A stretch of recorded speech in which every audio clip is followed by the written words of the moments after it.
Our first speaker is Lester Gamble. Mr. Gamble, please come to the table, press for the microphone to come on, please, the middle button, and you have 3 minutes. Welcome. Yes, sir. Welcome, Madam Chairman. Thank you. I want to speak quickly, please. You have 3 minutes.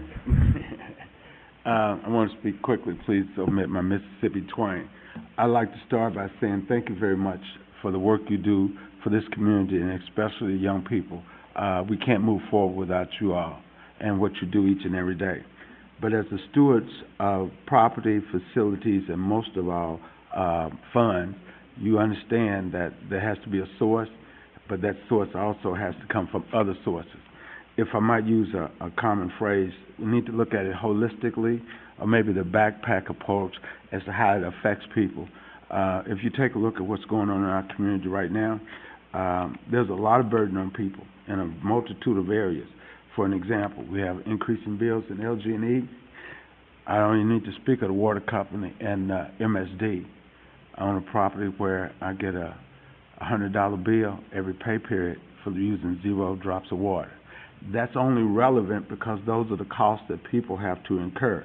I talk with, and I don't mean to speak for anyone else, but I talk with people in my community, my neighbors, as well as people in my churches.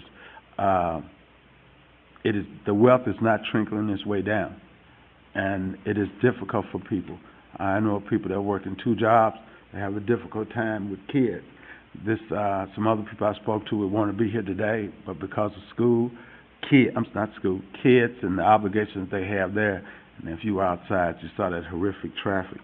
But those things being said, we've had a number of increases from the board. I would ask you to consider that the limited funds that people have available to them as a result of these other taxes that already are increasing, both with LG&E Water Company as well as the difficulties we have in the city with limited services that are about to be put upon us. As in agreement with that, or going along with that, you'll notice too that we recently had a property tax. So the numbers I hear here and some I've heard over the news don't exactly transfer to what it would mean to that individual person. I don't know many homes you can buy in and around Louisville for $100,000. They're going to cost more, so that cost is going to be a lot more than what that said. Add that to the other things that we're already incurring, it's going to be difficult for us to manage. I do know that you understand the plight of many people and you represent a lot of people throughout this county. I'd ask us to see if we can find some other ways to come up with the revenue you need, because I know it's necessary. I believe you have a valid concern, but you have to understand that there's limited resources with the multitude of places that people have to pay taxes to already. To add some more to that is just not something that can be sustained at this time. Thank you very much for your time. Thank you, Mr. Gamble.